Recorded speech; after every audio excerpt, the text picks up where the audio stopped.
She called him uncle. He called it love, but the police called it murder. Behind the smiling family photos and Sunday potlucks, Camille was hiding a secret, one that would only come to light after her body was buried beneath the pine trees, her final resting place a shallow grave. This is not just a story of betrayal. This is the story of a forbidden affair, a brutal murder, and a family destroyed from the inside. And what detectives recovered from her phone will haunt you. Before we move deeper, let us know in the comments where you're watching from. We'd love to hear from you. And don't forget to hit that subscribe button so you never miss any of our upcoming videos. In the early hours of a late summer morning, law enforcement entered a quiet suburban home, greeted by the faint hum of a phone left unlocked on the kitchen counter. That phone, Camille's phone, would later reveal messages that shattered every illusion of a perfect family. Evidence showed Camille was entangled in a relationship with a man 70 miles away, a man she called uncle. He was not her biological uncle, but the name carried weight, fostering a trust built over childhood summers and holiday dinners. At first glance, their messages seemed innocent, but when detectives dug deeper, they uncovered coded exchanges, sweet nothings that masked a deepening obsession. She professed undying devotion. He responded with promises of escape, but then the tone changed. On the night she disappeared, late-night texts stopped. Instead, fragments of voicemail, a strained voice, a single sob, and then silence.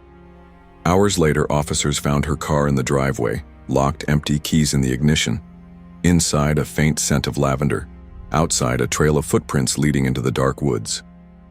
The next morning, search teams uncovered a shallow grave beneath a stand of pines. The plastic tarp covering it bore a clothes imprint, not her clothes. Camille's body lay curled inward, hands still clutching her phone. Its screen flickered with one last unread message. "I'm staying for the kids." And just when you think the story has settled, investigators unearthed one final bombshell. A GPS ping from his phone, minutes after her death. It placed him nearby. But when questioned, he claimed innocence, said he'd gone to confront her, nothing more. The case stunned the small town. Neighbors who once waved didn't know what to say. Church congregants struggled to reconcile the man they saw on Sundays with the one depicted in police files. Prosecutors say the affair was just the beginning. His lies and manipulations left a trail of deceit that ended in violence. In the coming minutes, we'll uncover the evidence piece by piece, Camille's final messages, the forensics that linked him to the crime, and the family torn apart in the aftermath. Stay with us. Before we go on, remember to drop a comment with where you're watching from, and don't forget to hit that subscribe button so you never miss any of our upcoming videos. Camille was 17, a senior in high school, top of her class, captain of the step team, always the first to raise her hand, and the last one to leave the library. She had a future planned down to the month, Howard University in the fall, major in criminal justice, maybe even law school after that. But no one, not her friends, not her teachers, not even her own mother, knew why Camille had started sneaking into the basement every night. She said she was working on college essays, but when detectives later checked the router logs, what they found told a different story. One of encrypted messaging apps, and deleted calls to a number saved under just one name, you. Uncle Darnell was 48, a respected man, father of 2. Deacon at Zion Hills Baptist Church. He led Sunday devotionals. He baptized half the teenagers on their block, and for nearly a decade, he had been like a second father to Camille. So why did his wife, Marlena, suddenly leave town 2 weeks before Camille's body was discovered? No warning, no forwarding address, just a handwritten note left on the counter that read, "I can't do this anymore. You know what you did." What was it that pushed her to walk away from everything? Her kids, her home, her church? And more importantly, what was in those messages between Camille and Darnell that made detectives stop the interview and request a second warrant? Because as soon as they read the texts, the investigation changed course entirely. Their relationship wasn't just inappropriate, it was dangerous, and it was escalating. Camille's mother once said her daughter would trust a snake if it wore a cross. Now she wondered if that trust had gotten her killed. What kind of relationship did they really have? Who killed Camille? And what secret was worth killing for? Camille grew up in that small Georgia suburb, raised by her mother Denise, a nurse working night shifts at the local hospital. With busy hours and heavy workloads, Denise often relied on her sister Clara and Clara's husband Darnell to fill the gaps. Weekends were spent at their warmly lit home with laughter in the air and the aroma of sizzling pancakes on Sunday mornings. Despite her quiet demeanor, by age 11, Camille had shown an early talent for storytelling. Armed with a notebook, she'd roam family gatherings, pen in hand, always jotting, always observing. Teachers called her gifted. Classmates said she had the kindest heart. In private moments, she confided she wanted to become a journalist, to give voice to stories that mattered. But in the pages of her diary, those late-night reflections hidden beneath her mattress, Camille wrote about more than essays. She wrote about Uncle D, the man who listened when others judged, the man who counseled her through heartbreak, who made her feel special. Lines like, "He says I make him feel young again," whispered of something deeper, something she couldn't share with anyone else. Darnell's story was darker than his devout facade. A military vet decorated for service, then a security officer after returning to civilian life. Tough, yet tender around family. He earned the nickname, the Protector, for volunteering to walk local teens home, to chair neighborhood watch, to help at every church event. Married for 20 years to Marlena, they chose never to have children, but poured all their love into nieces, nephews, and every child that needed guidance. In countless videos and photos, you'll see Darnell crouched beside Camille on her 14th birthday, teaching her to ride a bike. At the church Easter egg hunt, he's there, offering his hand, steady and warm. In every scene, he's the doting uncle, the mentor, the man everyone trusted. But beneath the smiles, something shifted. Those bright posts and filtered selfies on Camille's Instagram account, once a stream of high school triumphs, suddenly slowed. A photo near the school gym disappears. No more captions about college acceptances, no more study group snapshots, just an eerie silence. Her high school counselor, Ms. Peters, noted the change. In the weekly logs, she wrote, "Camille seems withdrawn. She's skipping lunch, avoiding peers, leaves early, claims migraines. She's not herself." As the weeks crawled on, Camille's diary entries grew cryptic. "He watches me sleep," she wrote one night. "He texts late, tells me he's proud. But why do I feel imprisoned?" On another page, "I want to believe I matter. He says I do. But I'm scared of what that means." The visuals accompanying these entries are haunting. Home footage of candlelit birthday gatherings, soft piano music playing under the hum of distant voices. The camera lingers, Camille blowing out candles, hugging Uncle D. Close-ups reveal her diary, the careful cursive, the edits in darker ink, the tear-stained pages. Then there are the texts, not yet explored by investigators in that phase, but glimpsed by Denise after the tragedy. Messages like, "Can you come now?" or "Miss you, come upstairs," on the surface innocent. But a little later, "I needed you tonight," and something more chilling. They're closing in. Marlena noticed it too, a shift in Darnell. Their private life, once stable, anchored by church and community, started fraying. Friends whisper of fights after late nights, a rumored confrontation in the driveway, Marlena packing bags at dawn. Yet despite the tension, evidence suggests Darnell doubled down on mentoring.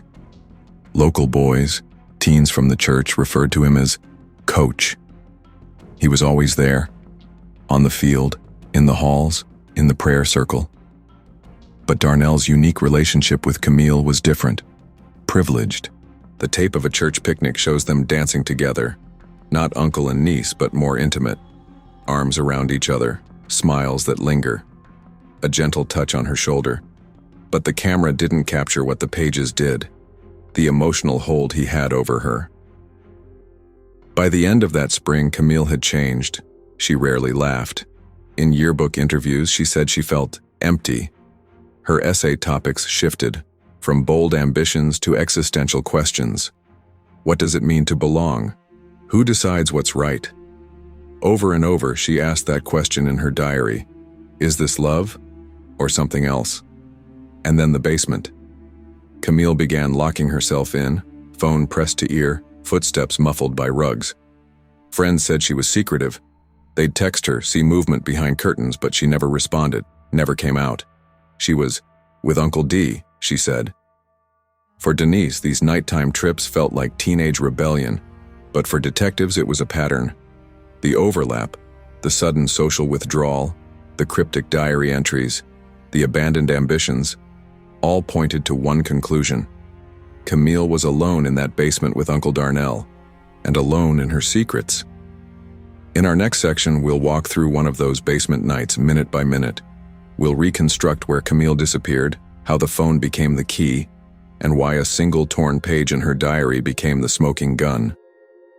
It was a warm Sunday evening in early June, the kind of night made for family BBQs and laughter drifting through the yard. The sun hovered low behind the pines as friends and relatives gathered in Denise's backyard. Camille, smiling, carefree, passed the potato salad and joked with cousins, and there at her side was Uncle Darnell, grilling burgers and offering an approving nod. But by 8 p.m. something changed. Camille slipped away from the group. A brief goodbye. "I'm heading home with friends," she said. Darnell helped her pack up her backpack and watched her walk down the driveway. No one knew then it would be the last time they'd see her alive. At 10:15 p.m., Denise called Camille's phone, straight to voicemail. No midnight check-ins, no notification of being logged off from social media.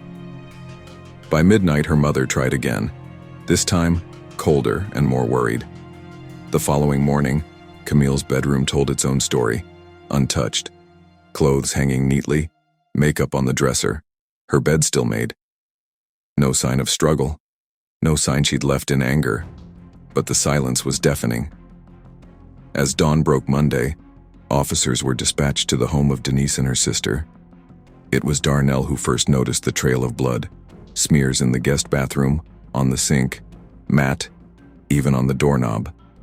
It wasn't enough to fill a basin, but enough to send chills through the investigators. At around 3 a.m. that same night, a neighbor, across the street in a single-story ranch, overheard screams, a girl's voice, panicked, a car door slamming. Then, nothing. Detectives converged on the property. Searchlights scanned the lawn. K9 units circled the shed. And there, behind the wooden storage, lay something pressed into the earth. Camille's phone, screen shattered, placed face down in a shallow hole. No charger, no SIM, nothing but its homemade case and that broken screen. Who buried it? Was it the killer trying to hide it? Or Camille herself, in a desperate act of control, hours before she disappeared? And inside that phone were hundreds of messages from one contact, saved only as D. Visuals in the detective's files capture the reenactment. Shadows moving in the yard, a hand dragging Camille by the arm toward the basement steps. Her phone held tight as the screen lights reflect fear in her eyes. We see the phone messages animate on screen, green and gray bubbles, popping up with phrases like, "Come outside, don't tell anyone, I need you tonight." The camera lingers. Police lights gleam on wood paneling as the crew approaches the front door. Flash, flash, flash. The echo of boots on hardwood. Every corner search is swept, basement door ajar. Their flashlights beam down the steps. But no Camille. Instead, the basement walls. Cold, concrete. On the floor, a single cell phone charger cable. On the steps, a smudge of dried blood. Detectives bagged the evidence, took fingerprints, called in forensic teams. A neighbor's statement, "I heard a scream, like a woman's voice shouting, 'No,' but it cut off so fast." And then they turned their attention back to the phone. The screen unlocked, the contact named D. They'd already enrolled their team, digital forensics, cell site analysts, timing logs. But that night remained a void, a blackout in the timeline between the BBQ and the blood in the bathroom. The question was simple. terrible in its simplicity. What happened to Camille that night? What drove her into the basement? What conversation, what confrontation took place? And as detectives cracked open the phone, everything changed. By sunrise on Monday, the investigation intensified. Detectives pieced together digital breadcrumbs. GPS logs from Darnell's car revealed a startling truth. At 2:17 a.m., nearly 6 hours after Camille vanished, his vehicle was parked at a rural park just outside town, far from the basement. Investigators were stunned. The maps confirmed it. His car was there, engine running, for nearly 30 minutes. Darnell would later claim he'd gone to meet a neighbor about a broken gate, but the neighbor denied any meeting. Surveillance footage showed no one stepping out, no gate at that location. He then said he'd been praying in solitude, but no prayers were recorded on the church camera. At the same time, a shocking turn. Marlena, Darnell's wife, packed her things and vanished from town. She drove out at dawn with no destination, not to a relative, not to a hotel, just away. When pressed, she refused to comment. Friends reported an overwhelming tension between her and Darnell in the days before. Rumor has it she discovered messages or phone activity she couldn't explain, something that shattered her sense of safety. Behind closed doors, the family split. Denise, Camille's mother, was convinced Darnell had lied. She clung to the GPS data, the basement traces, the discovery of blood. But Clara, Camille's aunt and Darnell's sister, believed in him still, pointed to his military service, his years of community leadership, his spotless background. Social media erupted with divided opinions, not just online, but in real life. Friends stopped talking. Churchgoers took sides. With momentum building, the case took mysterious detours.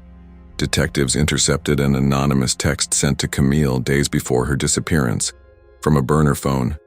"He'll never let you go." Who sent it? An ex-lover? A jealous friend? Investigators chased leads linking Camille to a schoolmate, but interview after interview revealed nothing. No romantic connection, no motive. But stories like that muddy the waters. They distract. They fracture the narrative into pieces.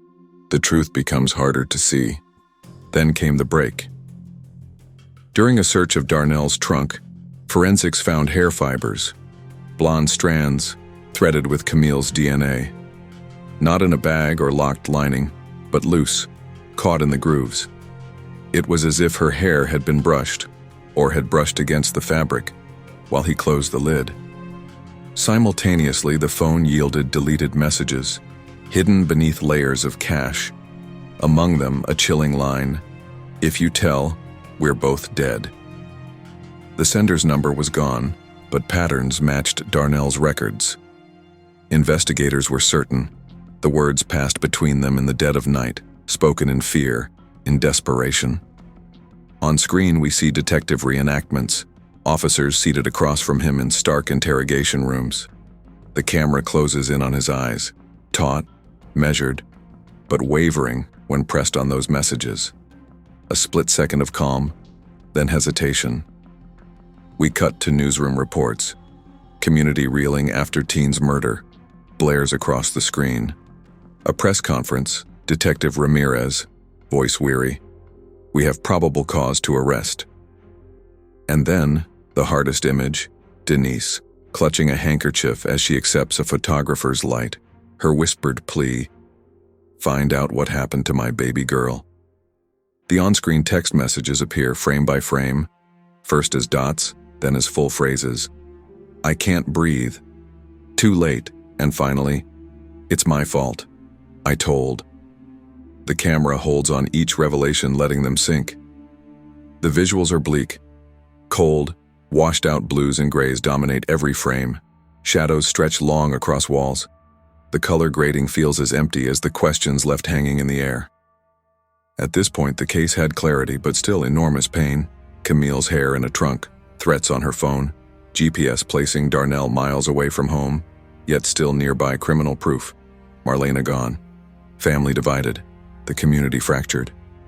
In the next segment, we'll reveal the final witness tapes, listen to Darnell's phone records, and uncover how a single confession changed everything. In a case already full of shattered trust, nothing prepared investigators or the community for the bombshell waiting in the DNA lab. Camille was pregnant. The test results landed on Denise's desk one late afternoon, a confirmation that the child she carried was Darnell's. The timing aligned perfectly with the final, terrible days of Camille's life. There was no ambiguity, no passing resemblance. The lab was certain. The affair had lasted over a year. Buried away in the diary, coated in ink and secrecy, Camille wrote, "He promised we'd run away after my 18th. The words blurred with tears, and beneath them, a hastily scrawled postscript. "I trusted him to keep me safe." When detectives confronted Darnell with the DNA results, something broke. In the stark interrogation room, camera fixed, lights bright, he slumped. Thick silence. Then a cracked voice. "It was an accident, I didn't mean. She said she'd tell my wife." He paused, tears pooling. I panicked. It was the first time he'd used that word. He claimed they had an argument. She threatened to tell Marlena. In his panic, he said she fell. He tried to help. She stopped breathing. But the hairs in his trunk, the blood on the bathroom sink, the texts, none of it fit a clean fall. He admitted to confronting her, but said he never wanted this. The courtroom crackled with tension. Denise, composed but trembling, sat in the front row. Opposite her, Clara, Darnell's sister, sat behind him, eyes red.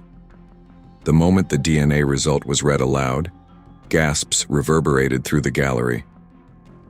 When the state prosecutor described Camille's plan to escape after her 18th birthday, how she dreamt of writing the story of her own life, how she believed Uncle D would help, Denise pressed a handkerchief to her face. She rose to testify, her voice soft at first, then steady. "My daughter trusted him more than she trusted me." As the words left her lips, she staggered and fell to her knees. Even seasoned courtroom attendees gasped. The bailiff called for assistance.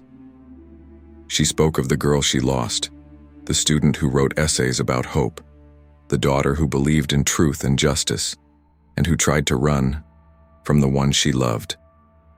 A girl betrayed by the one man she trusted most, and a family torn apart by secrets buried in plain sight.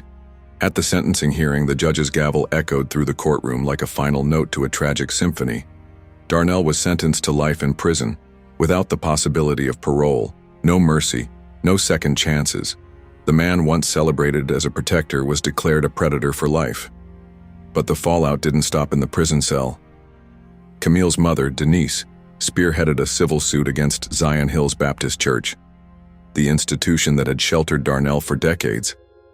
She petitioned the court, alleging that the church had ignored red flags, enabled abuse by turning a blind eye. The case drew national attention. Religious leaders were called to account. Media vans camped outside, flags at half-mast as journalists aired live segments from the steepled front lawn. And then came the most chilling coda. Marlena, Darnell's wife and Camille's aunt, who had fled town just days before the body was found, was discovered unresponsive in a motel room weeks later. Her death was officially ruled a suicide. No note, no explanation, just a final decisive act that rocked both families. She left behind 2 grieving children, Darnell's own flesh and blood, wrapping the tragedy in another layer of despair. What does justice look like when those you loved were part of the lie? How do you grieve when your daughter's killer was your own blood? In the wake of all this, Denise wrote an op-ed in the local paper, a plea for awareness. She advised parents to look closer, to ask hard questions, to trust their daughter's intuition. She said, "Camille had a bright future. They hid behind righteousness and smiles and a badge of honor." And then there's the final haunting line from Camille's diary. "I wish he loved me like a father should." A teenage girl, torn between trusting the one man she believed would protect her and the brutal realization that he didn't, that her last hope for family and safety was the same man who destroyed both. In the end, this story isn't just about betrayal or murder. It's about love twisted into something destructive, authority weaponized against the vulnerable, and the bitter truth that evil often hides in plain sight. Thank you for watching, for staying through Camille's story. If this shook you, drop a comment. Tell us what moved you. Ask the questions you need answered. Let Camille's voice echo in your heart. And if you haven't yet, subscribe, so these stories can shine light where darkness tried to remain hidden. Do you think Darnell deserved life in prison? Was justice served in that courtroom, or was it only a fraction of what Camille was owed? Some say he manipulated her, groomed her, built his world around silence and shame. Others say Camille knew more than she let on, that love in all its broken forms blurred the lines too far. But what do you think? Was this a calculated abuse of power, or a tragedy born from years of hidden pain? Leave a comment below. We read everyone, and we know each of you has something worth saying.